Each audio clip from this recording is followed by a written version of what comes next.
On this episode of Crowdfunding Nerds, we discuss how to treat contractors correctly. We talk about valuing your partners.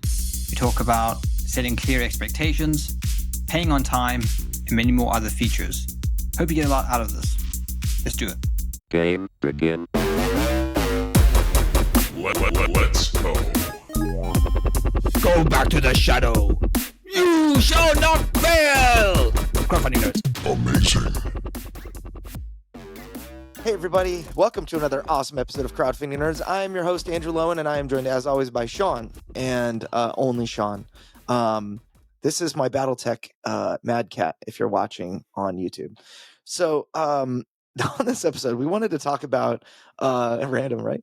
We wanted to talk about just kind of have a general industry talk focused in part on contractors as well as you and running a business in this industry, and how to make sure that you're walking in with eyes wide open, or that you're approaching your business with a full understanding of what it is that you're actually into. So Sean, where do you want to begin? This is kind of a very broad topic, but we were having some fun discussion right before we went live on this thing. So you want to frame our topic any further? Yeah, well, I think what gave us a course for this topic was we had a discussion, was it last week or earlier this week? It was earlier this week, where we were just talking about the past. And at one stage I was freelancing and I'd done some work for a pretty big insurance company that I can't talk about because I had to sign an NDA. And I was saying, I kind of was going in thinking, oh, this is going to get me so much work and this is going to be great. And what I really experienced was them sucking me dry and then working very hard for very minimal pay and very little appreciation.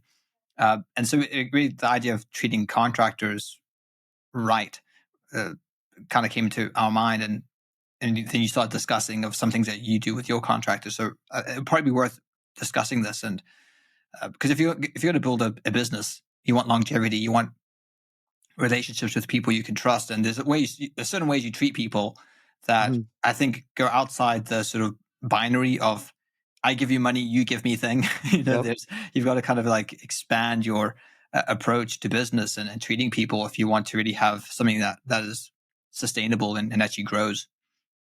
Yeah, I think I shared with you this story, which I don't know if I've ever shared on the podcast before, of a time where so at one point I had an office space, in a commercial office space with my small staff of like 3 people plus me at the time. And we're in downtown Vista in Southern California. And we've got there was a CPA that was nearby our office. And he walked up to me as I was walking with my staff to lunch one day. And since there are a bunch of little restaurants around there, and he said, "Hey, I need some help with my website. I'd be down to pay you guys to fix it and to maintain it or to rebuild it, whatever." And at the time we did a whole lot more web development than we do now. We more focus on like the ongoing marketing activities nowadays. But at the time it was, I want to say like 2015. So 10 years ago, we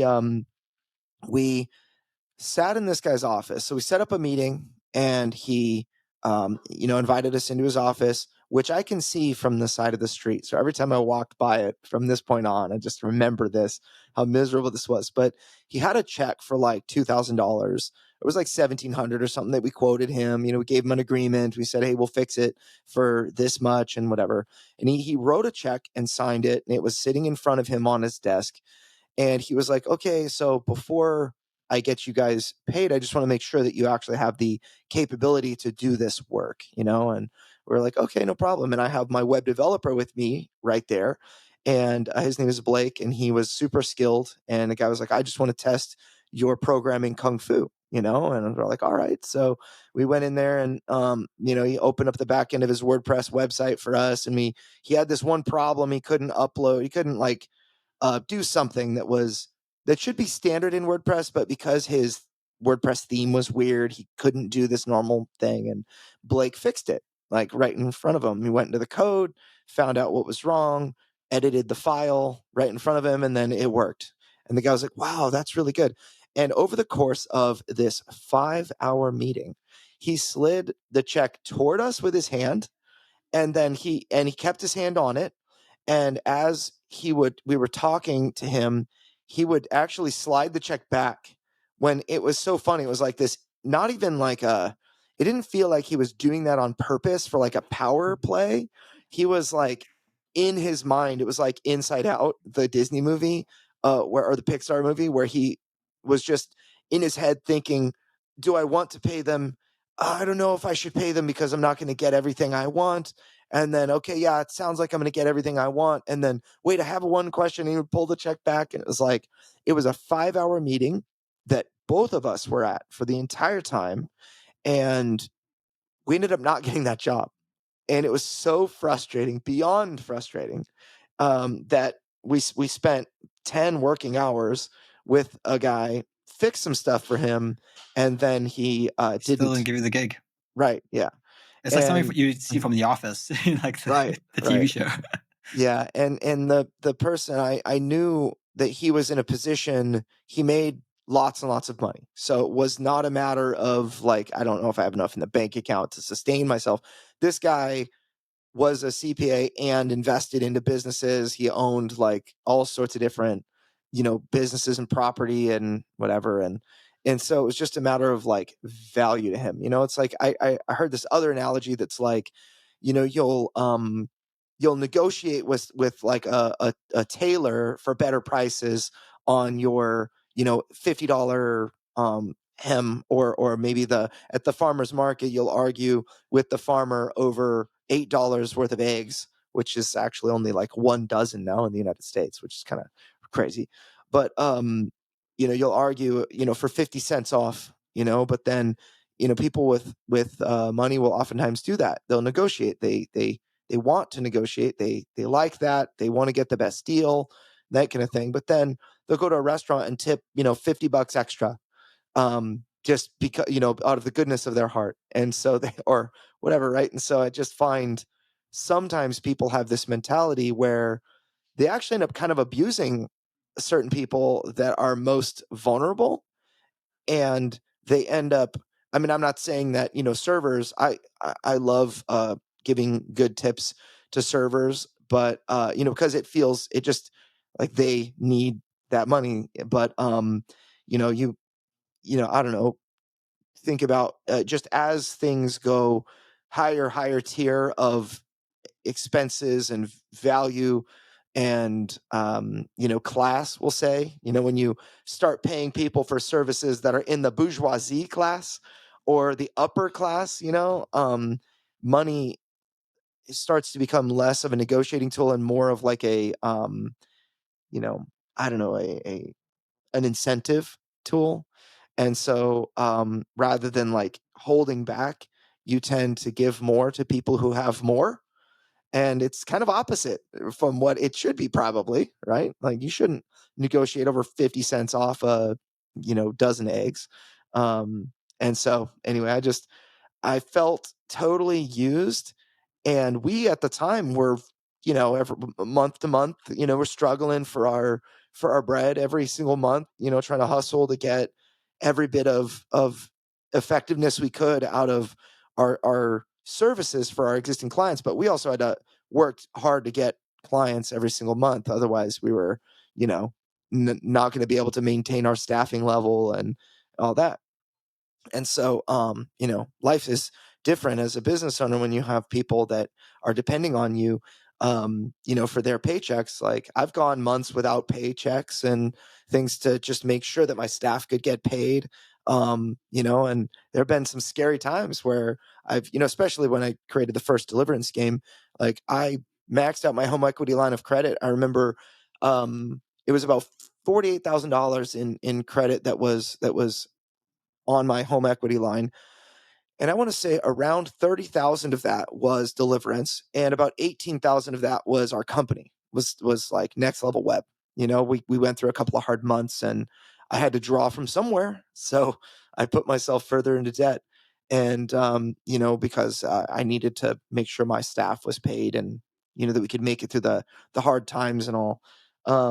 So when somebody treated us like that, and the check going back and forth and back and forth, the best, like what we should have done is say no, is hold ourselves in higher regard, saying no, like we're going to do it or we're not going to do it. You're going to pay us or you're not going to pay us. Like we don't have to justify our ability to do the work before you pay us. We have to show the work gets done after you pay. And if you're satisfied, then excellent. Hopefully we keep you as a client.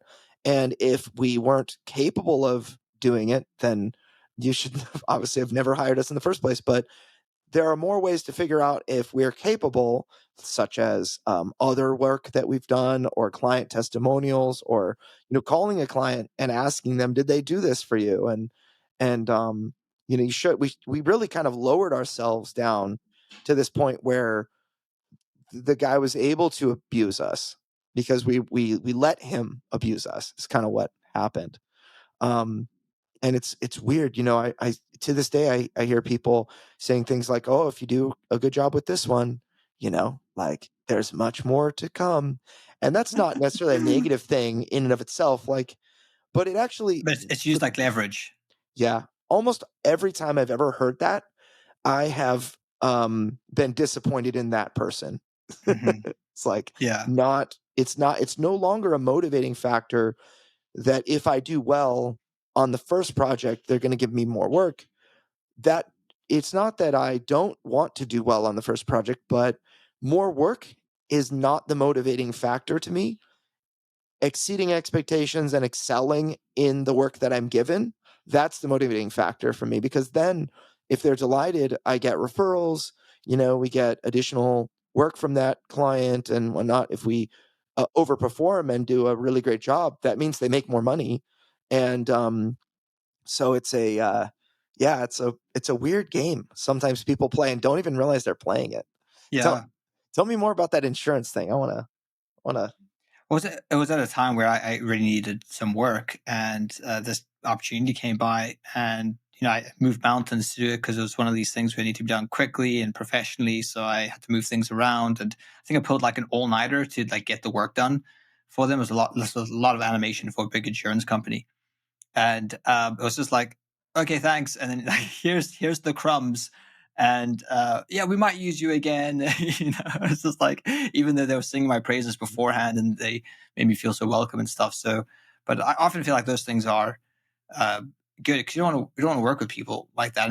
And as soon as you get, and this is what our conversation early in the week was sort of highlighting, that if you treat people like this, they're going to run away from you as soon as they can. It's almost like, I don't know if you've seen this like viral video of like this woman. She's like, oh, I found this duck and I've made it my pet, and I'm gonna let it go. And she lets it go, just runs away. I feel that's the same with like contractors. Like they'll work with you, but as soon as they get any type of breathing space, they're just gonna drop you. They're gonna dump you. And they're gonna leave you and flee, and probably tell people not to work with you. So I think there's a real need to treat people more than just like a walking paycheck. And this also happens to us with our clients. When a client comes to us, I really try to make sure that we serve them and we care about their business. We care about them as people. And if needs be, we do go the extra mile.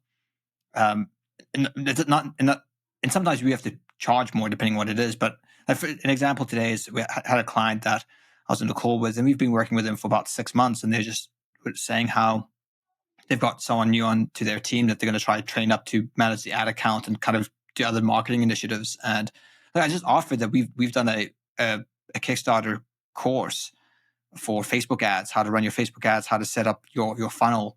And I just offered it to him for free because it's like, look, we've been working with 6 months. You've got a need here. And that was like no questions asked. Like, you've got a need. I can just help you with this. So that's an example of where, something comes up for your client and you do what you can to assist them. It's more than just the financial value that you're adding to them and that they're adding to you. Yeah, going above and beyond is the way that I look at it. But it's funny because as a contractor, like a solo entrepreneur, I which I used to be, sometimes you go above and beyond for people and it's not obvious to them or it's not clear to them that you did that. And so you get like no credit at all. And they're like, well, that's what I expected you would do, and it's like, well, I just worked twice as many hours for you to get a thing done. And they're like, yeah, get back to work. What's impressive about this, Um, and in the case that you just described, I think that the client probably recognized that you were going above and beyond and appreciated it because it was an obvious thing. You were offering them a resource for a need that they expressed and whatnot. And I think that is certainly going to be to your credit in the mind of the client. It'll certainly be something that they remember. Not maybe not 10 years from now, but certainly that they appreciate. And but there are other times. In fact, sometimes even within our company, we will do extra things. Like we might with our SEO marketing clients, when we get them to the top of Google, we might have some extra days that are free that we can work on whatever we want.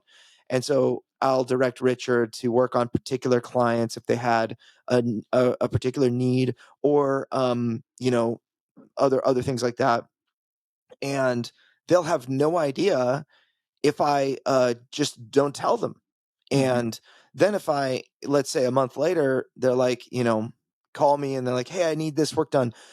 If I tell them at that point, it's like I'm just blowing smoke and making stuff up. It's like, oh, by the way, just so you know, I know you're going through a hard time, but I worked extra on you last month. And they're like, well, that doesn't help me right now. Clearly, it didn't do anything, And but if you say, look, we have a couple of extra days left in the month. How about we give you one of them and just work extra on your account? My staff is going to be working, and I know it would be helpful to you. You're going through a hard time, so we're just going to offer that, and we're going to do that for you. That's something that they can appreciate. You've given them the capacity to appreciate that, and so I think that in some cases, even if it's just like a meeting in person or whatever, if normally you would charge money for doing something like that, and you just don't say anything about that there's value attached to this, but I'm giving this to you, there's no value in the mind of the customer. So you really need to build the value in what you are about to give before you give it. That's what in my experience. Sometimes it just you think you think you're doing such a fancy job, and then the customer just doesn't understand that you've gone the extra mile because they don't understand marketing, or and so they're like, yeah, well, the ads are working, they're supposed to work. Then the other side of that is this happened once to myself, where we had a client and they wanted to. I suppose I think it was done in a good spirit. I think it was done in any way that was mean spirited. But they were just really passionate about their project. Really want to make sure that I had the right incentives. So they sort of offered me a commission, like personally, like if they reached a certain funding on their Kickstarter, and I declined it because we've signed an agreement. We've come to an agreement of payment.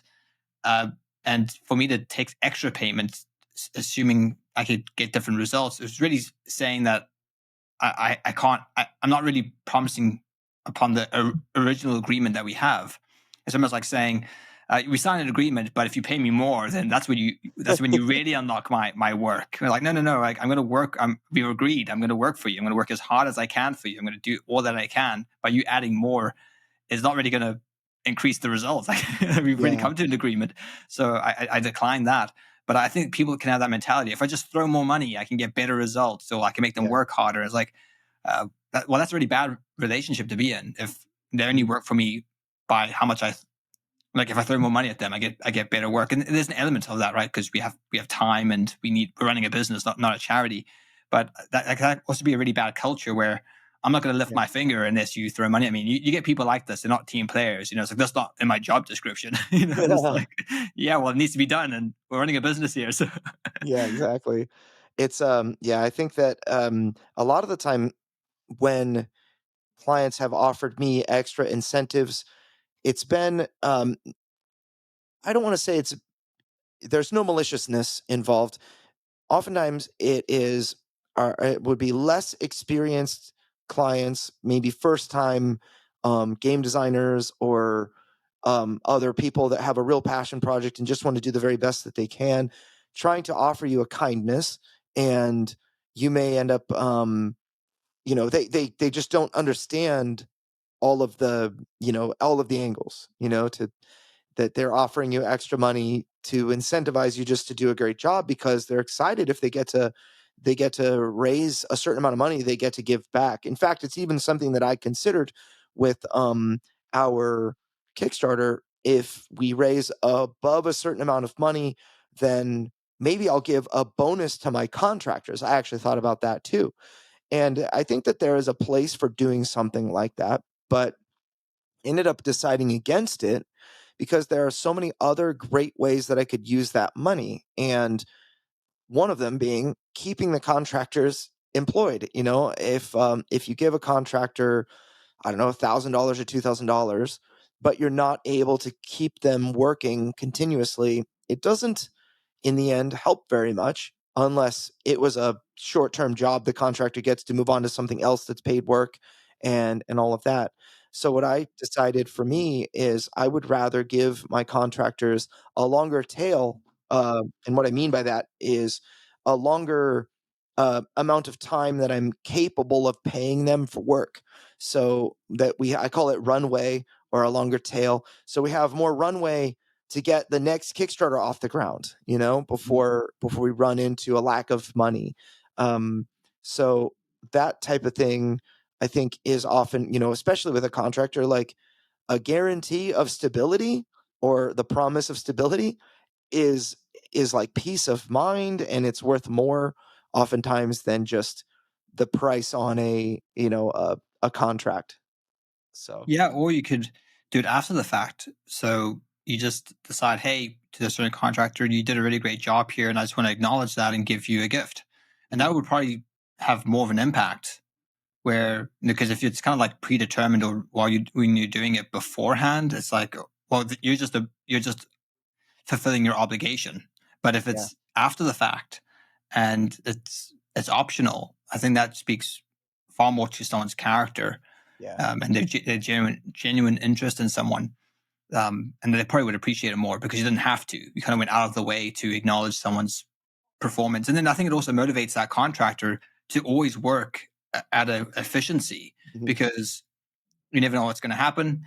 And that's what you've let your yes be yes. This is what you've agreed to do, and to do it with your best ability, not to be like, well, you're going to get my 50% output, but if you pay me more, then you get to my 70% output. No, if you agree to work with someone, it should always be 100% output. You do the best you can whenever you can. right. Sometimes it is frustrating when we're paid, for example, to run Facebook ads and do landing pages, but then our client will elect to do their own emails, and the emails aren't very great. Sometimes it's like, man, I just see this not going very well because they're not keeping their email list engaged. They're not updating their social media. And it's like, I desperately want to do their emails, and I desperately want to like update their social media for them, just so that it's being done. But I have to recognize I can't do everything for everyone. It's almost like, the story of the little girl that's throwing the starfish back into the sea when there's like 100,000 starfish that have washed up on the beach, and this little girl is throwing one back at a time. And somebody walks up. It might be, I don't know if it's an actual situation that happened, but it's a proverbial situation. I think maybe a lesson learned from this. There's a moral to the story, which is that the girl said, well, if I can just save one, that one starfish appreciated what I did for it, right? And so there are certain times that we're able to come alongside and say, hey, the email that you just sent is not what you need to send, or the test that you sent to me to just check it out. Let me give you a little bit of training. Like your subject line was, come check out my Kickstarter, and it got 4% opens, and let me explain to you why that's not going to work. um, let's try to give you some training so that you can do better. Sometimes, we've done that in many cases, but then you can't do that every time for all things.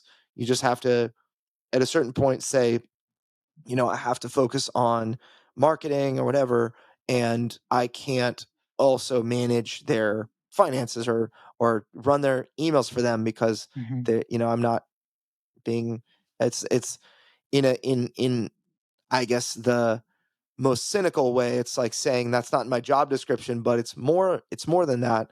It's like I don't have the time to actually invest into that. I can't afford to do that at a certain point, right? Like there's generosity, and then there's actually losing money every month because of that generosity, and that sends people out of business. If you do it too much.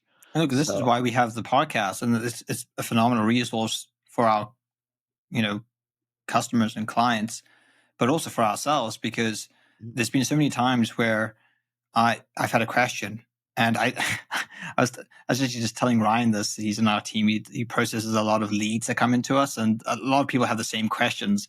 But what I have is I literally have on Google Keep like responses to certain questions. I can just copy and paste. So some of them are quite robust answers with resources, which include a lot of our podcasts. So there could be something where someone has a question about their Kickstarter page. I have a podcast. I have a response with links to all the episodes that we've done on how to optimize your Kickstarter page. So that's just a great thing. I just dump on their laps, and there we go. There's all the information. You sift through it, and you go through it. So having things like that is super useful. Yeah. So yeah, you can't help in all cases, but if you see a dodgy email, we have resources on our website that we're able to direct our clients to. Like, hey, we wrote an extensive article on how to optimize your emails for Gmail. Read through this and see what you can do. And then at that point, it's in their hands. Like if they want to do their own emails, well, then we're at least giving them the tools to help them do that. Yeah. If they aren't electing to bring us on. Yeah. I think that you're right. The podcast, the purpose of this podcast is really to give education to those without pay. It's a whole lot easier to give a lesson to 500 people at the same time that download a podcast episode than one time, and again the exact same lesson the next week to someone else that really needs it.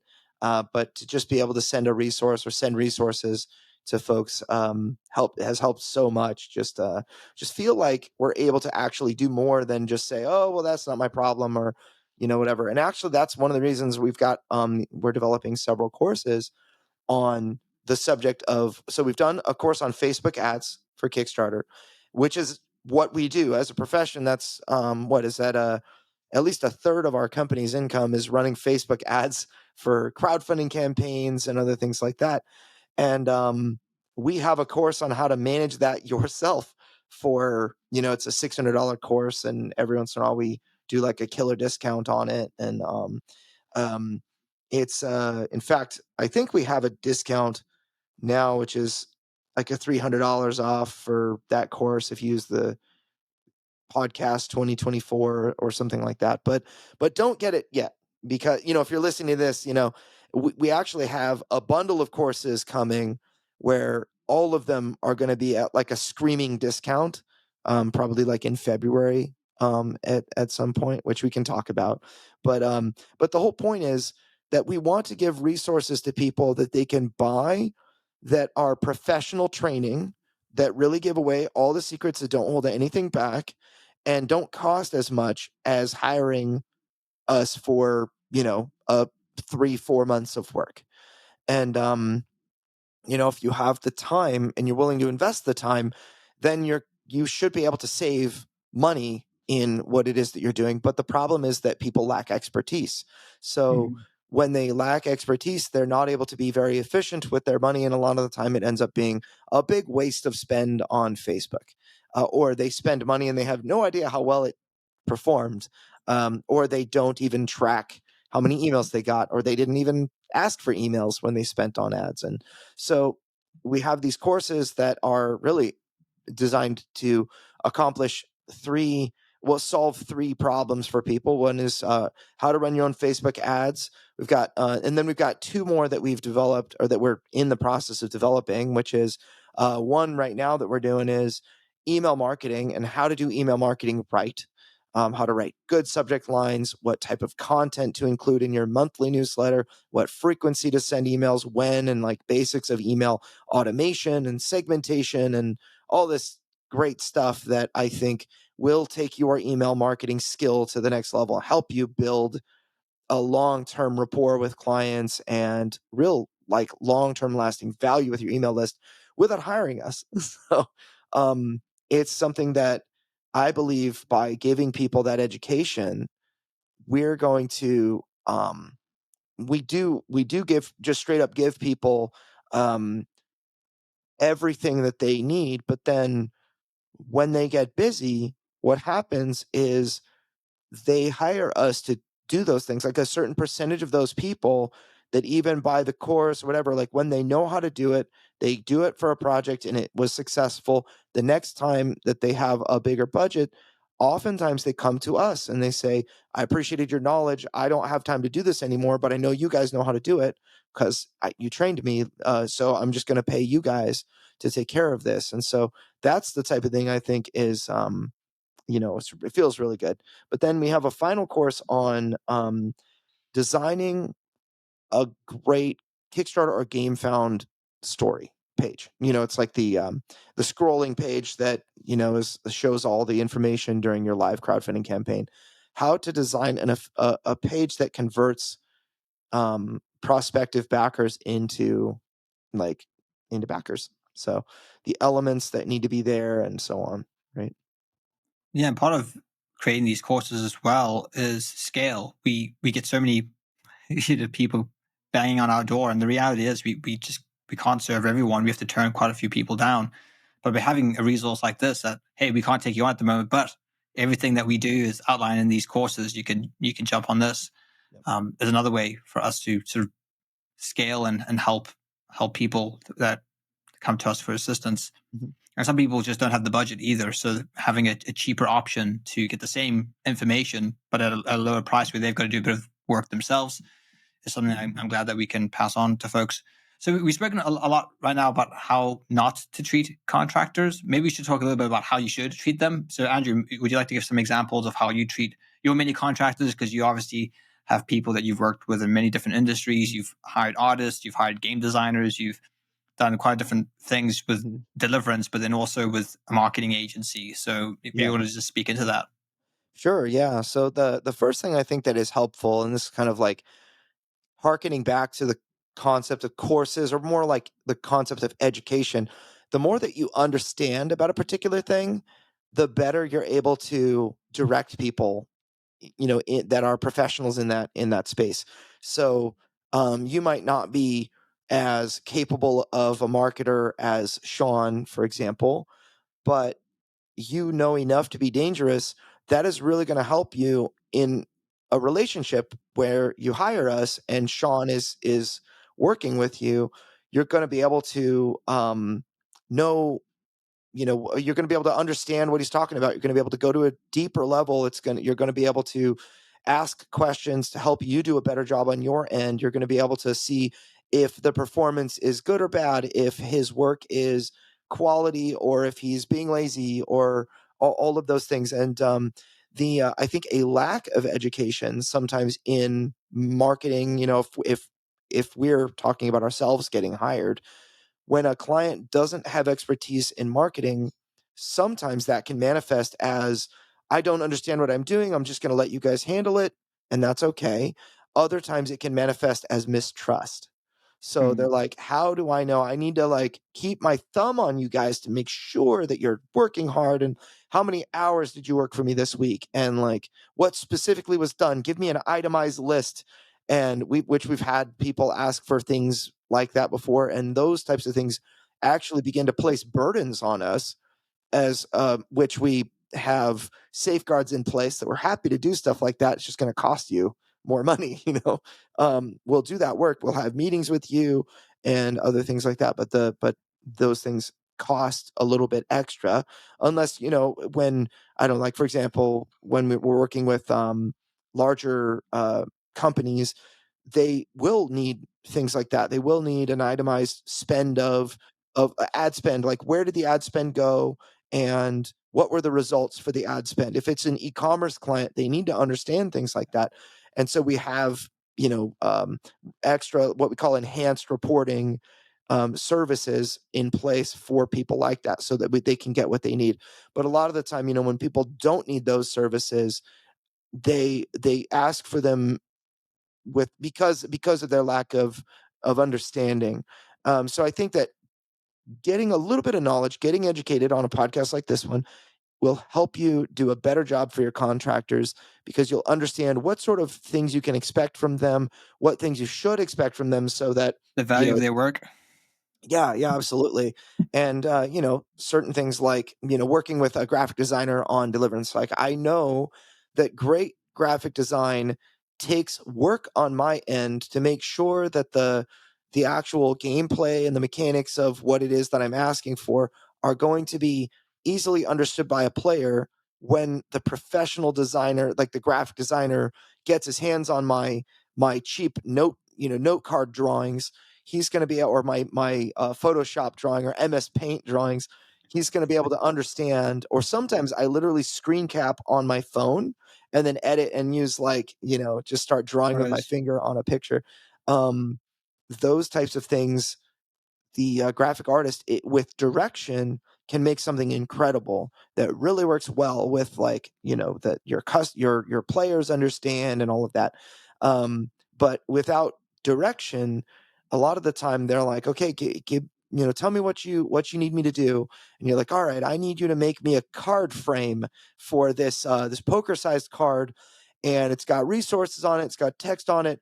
Just make it like really awesome, and I need some extra spice on it, and super amounts of pizzazz.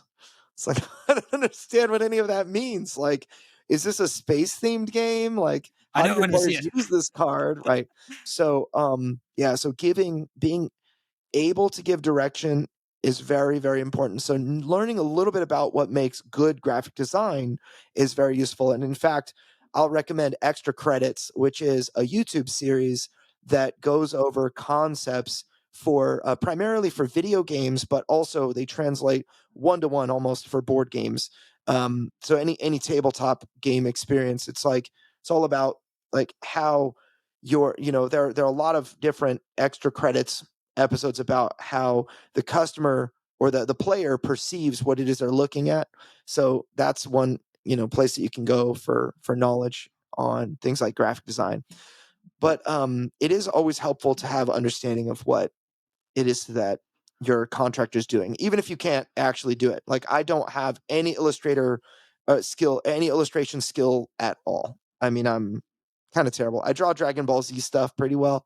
If it's like stick figure drawings and stuff, I'm pretty good at that.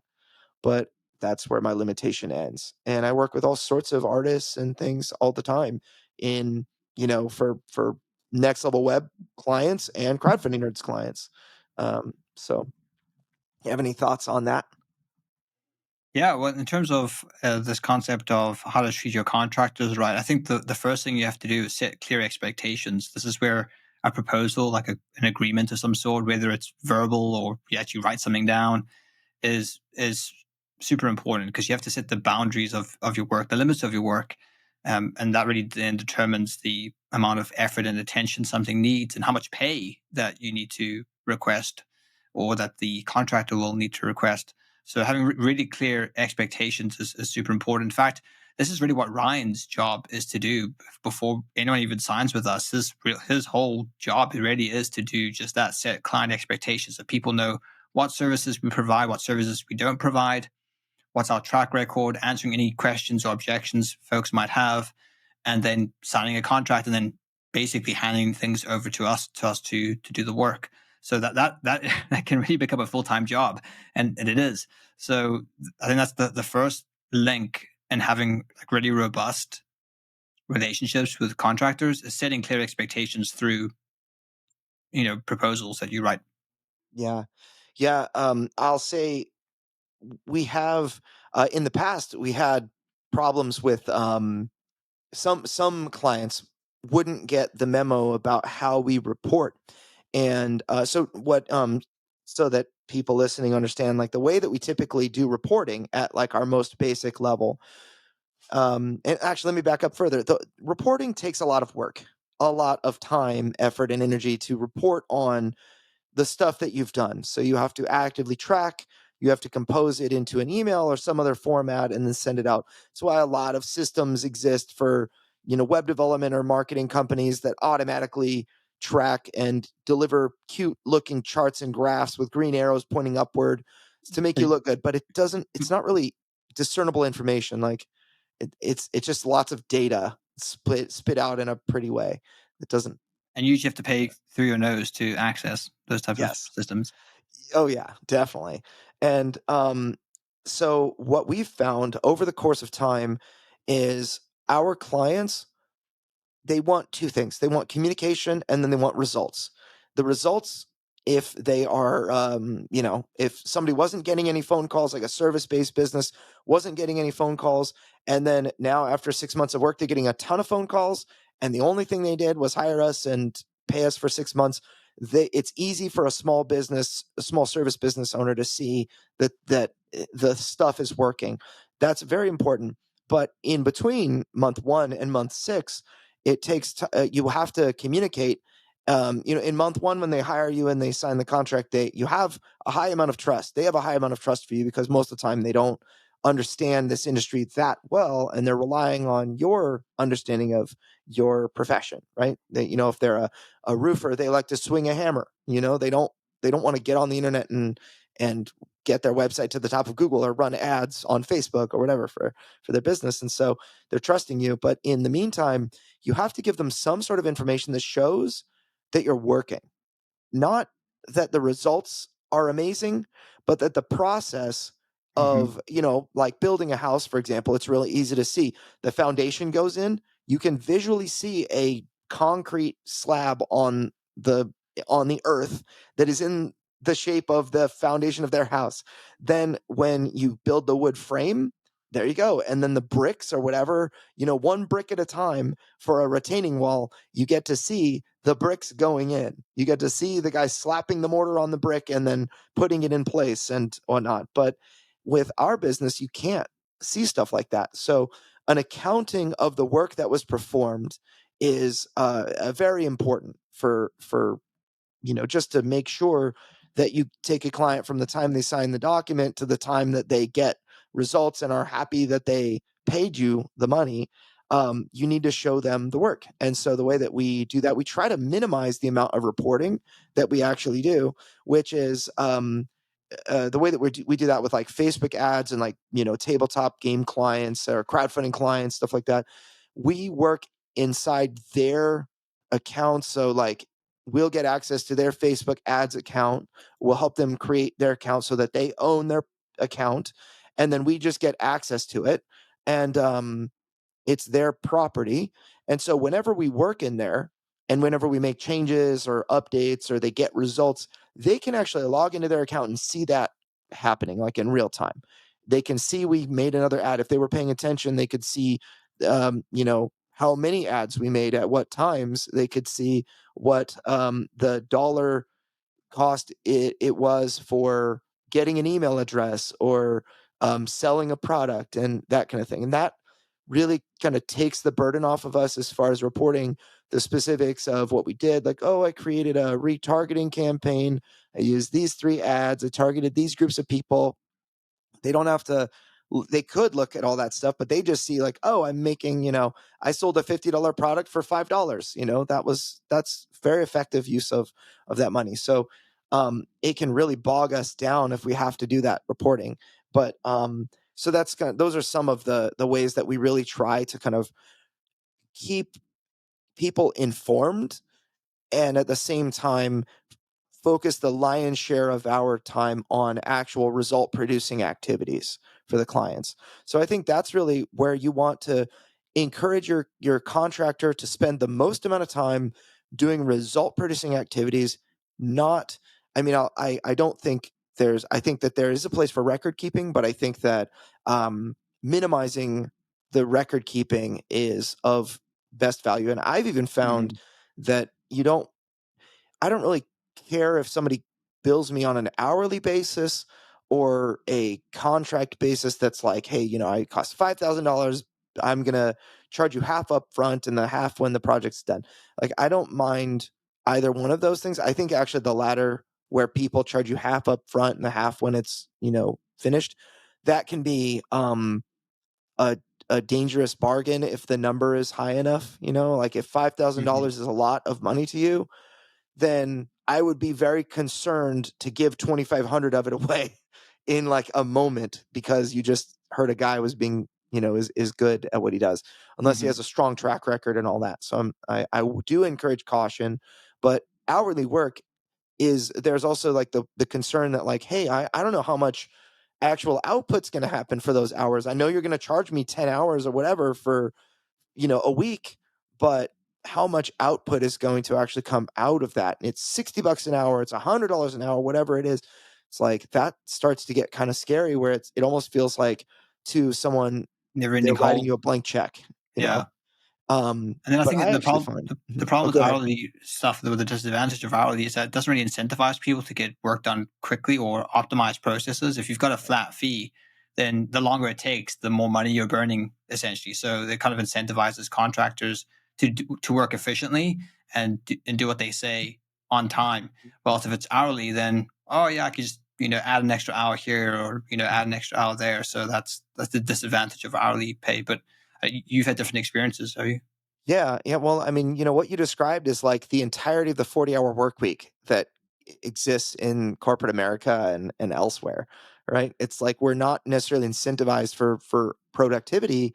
We're incentivized toward, pushing I always use this analogy, pushing a rock for 8 hours, like Oedipus pushing a rock up the hill in the Greek mythology.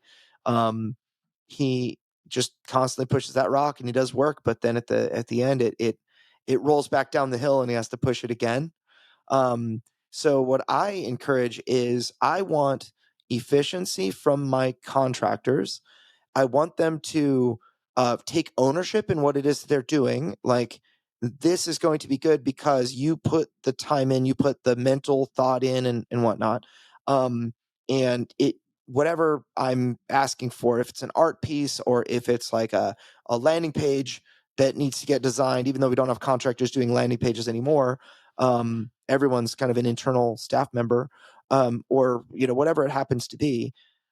I'm relying on that person to do a great job with the time that they have, and that it's going to they're going to invest the amount of time that it needs to do it well. But very importantly, I have benchmarks for my contractors where, and this is I think maybe something that's a little tougher to like nail down when you have no experience working with contractors. It's like, how much time, effort, energy does it take to do an art piece of an angel or an art piece of a scene in the game or a box cover or you name it. And you might not have a clear understanding of that, but I think that over time you can see if somebody is working efficiently for you, then to me the kind of the carrot on the stick is more work. So I will continue to work with someone and trust. So when I start to work with somebody, I tend to trust them like 90% of the way that you can trust someone. The last 10% takes a long time, but from that 90% level of trust, depending on how they work for me, the trust meter goes down, or it can maintain, or it can go up a little bit. And it's if they show me that they are not capable of managing their time well, it comes out in not very much was done this week, and I am always very concerned about, or I'm always very focused on that. Like, tell me what it is that you need, give me your benchmarks. I ask those things from them. It's like, okay, here's the work. How much do you think it's going to take? I'll pay hourly, but I want kind of an idea of like, okay, this card frame, I should be able to get it done in like 2 weeks. And it's like probably like 20 hours worth of work, and here and there, when you add it all up, I'm guessing that's what it's going to be. Maybe it was 28 hours because they ran into a problem, whatever. If they can explain why they ran into a problem, how they fixed it, and all of that, it might be, you know, even more value, even though they charged me more money. It's something that they put some real thought into what it is they were doing, and there's value. But if they, like you had kind of alluded to, if they just say, oh, it took 28 hours, I know I told you 20, but it took 28. First of all, it's really important that you get them to give you a general estimate of like the low end of the amount of time it would take to do something, and like the high end, and then what they actually think it's gonna take. But then in the end, it's like you've got to be able to figure out if they are using their time well. If the amount of things that they're outputting are very low, then you've got to talk to them about that. Like, you cannot let that just go. You can't continue paying somebody $1,000 a month or whatever it is if they're not actually earning that bread. So yeah. So another thing that I know that we've spoken about in the past in terms of keeping contractors or keeping healthy relationships with contractors is paying on time. And it reminds me of a proverb of Solomon. I think a lot of this wisdom from Solomon's proverbs sort of transcend time. And there's a proverb that says, "Do not withhold good from those to whom it is due, when it is in your power of your hand to do so. Do not say to your neighbor, go and come back, and tomorrow I'll give it, when you have it with you." Yeah. I think that there's a good life lesson there. If you have the ability to pay someone on time, just pay them on time. Just do it. Don't say, because it's easy to say, "Oh yeah, I'll do that in a second," or "I'll do that," and then it doesn't happen, and then that trust slowly gets eroded away. Or Yep. if you have the ability to do it, just do it. Yeah, it's the most important thing you can do are pay the people what you've promised to pay them like on time. Like when they send you the bill, make it your mission to pay them as quickly as possible, like the same day. In fact, I remember when I was working on the first Deliverance game, it's a new project that took, it's basically going to involve years of work.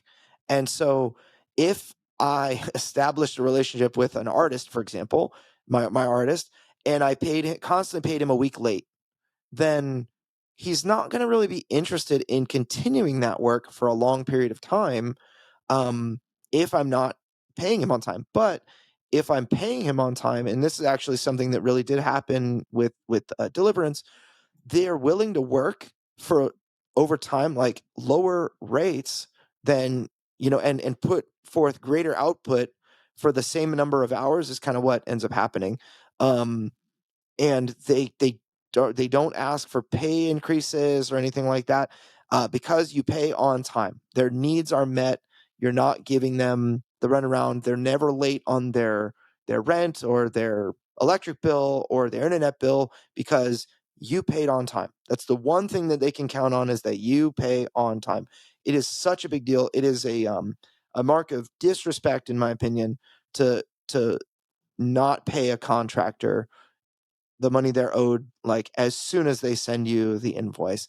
It's very easy to like forget, and sometimes like the IRS only cares about the Internal Revenue Service for the United States of America.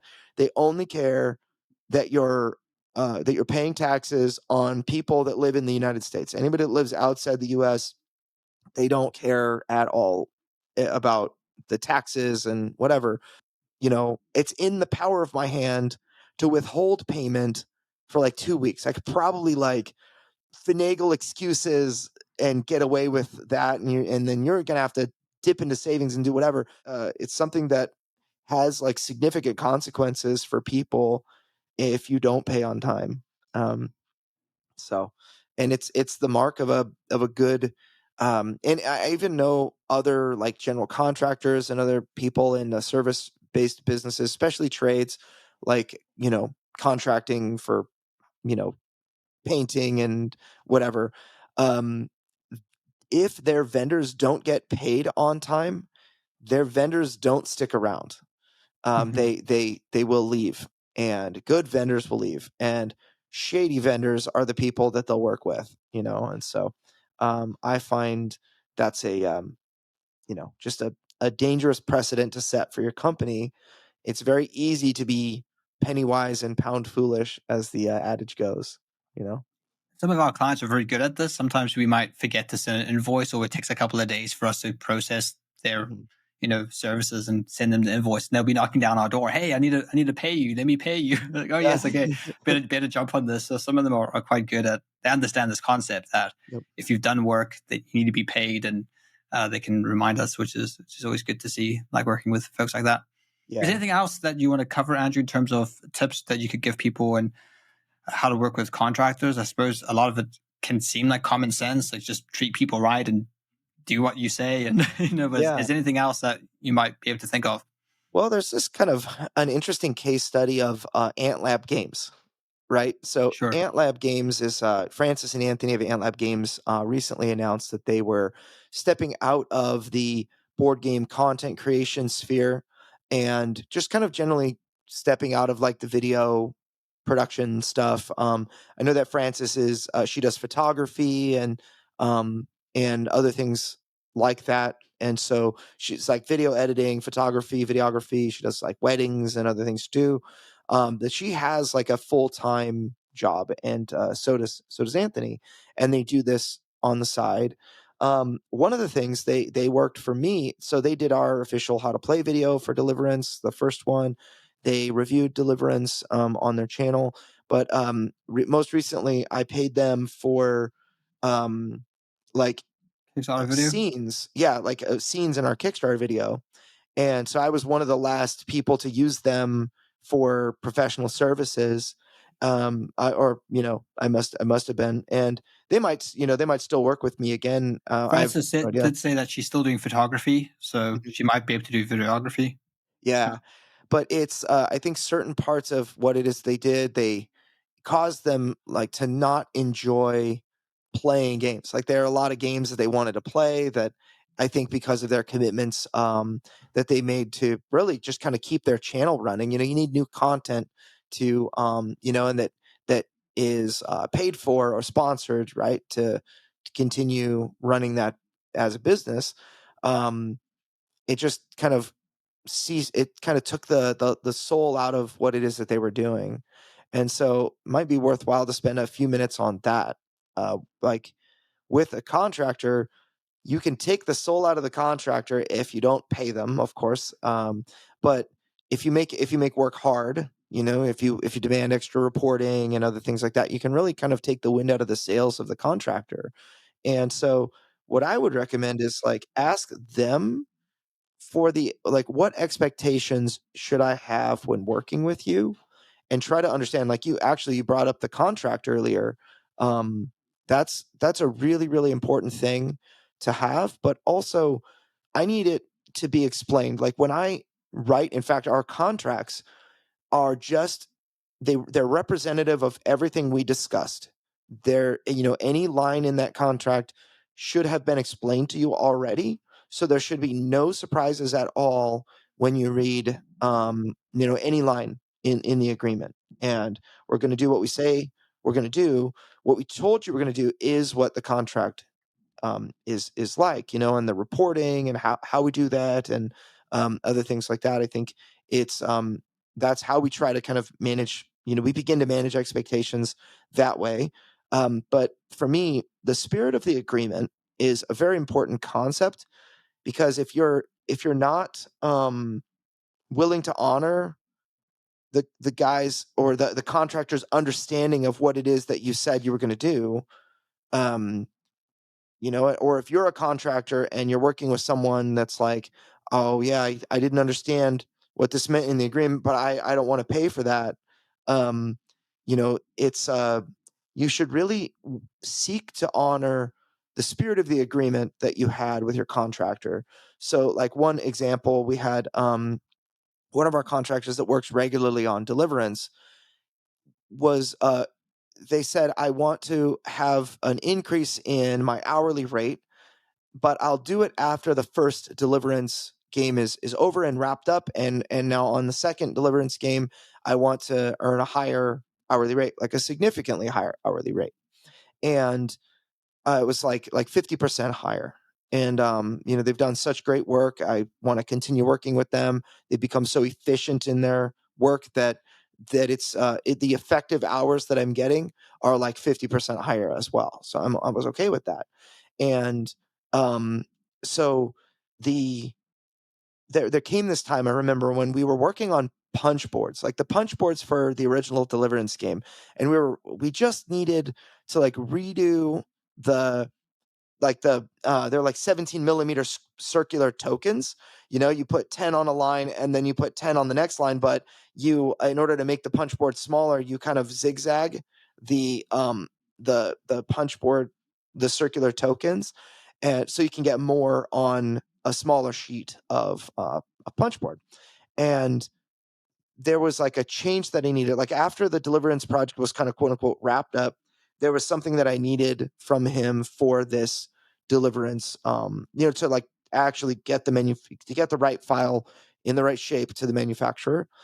And so I paid him his, he always sends me a bill with the number of hours that he worked and what he worked on. So it's like a loose itemization of what he worked on. And that's how he likes to do it. But he said he was actually like surprised that when I paid him what I did, he was like, hey, I thought, we were working at the higher hourly rate now and whatever. And I thought that, hey, this guy is still working on the old Deliverance product, not the new one. So I'm paying him the old hourly rate. It was my understanding that he was going to do that. But he had the understanding that basically the job was wrapped and his hourly rate is now increased. And so any work from now on is at the new rate. And so what I did was, rather than try to explain or argue or whatever, I just paid him the extra because that was what his understanding was. And I knew that if I didn't pay, that he would feel like he's owed that because of his understanding of the situation and whatnot. And rather than say, no, I'm going to play hardball and that is not the correct, that is not the truth, that's not correct, here's where you're mistaken, I would rather pay a little. I mean, in the end, it's like, I guess it's probably like $400 is what the difference was. And which is not, a minimal amount of money. Like that's a meaningful amount. But it was easily worth it just to make sure that my workhorse, my star quarter horse that crushes it for me, is happy. Like I need to make sure they're well fed and taken care of so that they run hard. And I think that by withholding that, it would have really taken the wind out of his sails. Mm-hmm. So there's certainly room for like preventing people from abusing you and taking advantage of you. But I think that there needs to also be room for understanding and Generosity. Generosity, taking care of your people. It doesn't cost a whole lot more to do that. And you'll find that you actually get more out of those people, because when things need doing, like for example, when our latest Kickstarter campaign launched, I had that guy working overtime, and he has like a bunch of kids and he has a wife who works and everything like that. So he's like pulling 12-hour days for me because I needed this work done in a certain time frame. And it wasn't even a question that he was going to do that because of how I've treated him. He's like, I'm going to do my very best for this client of mine because they're doing their very best for me.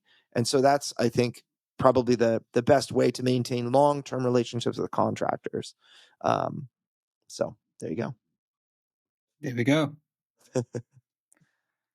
Right, well, we leave it there. I think we've covered quite a lot of ground. Okay. Robot Richard, send us out.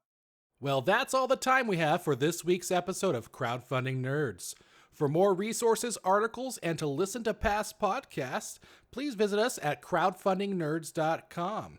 And if you have a crowdfunding question, we also have a page on our site where you can send a message directly to us. Please visit crowdfundingnerds.com/question.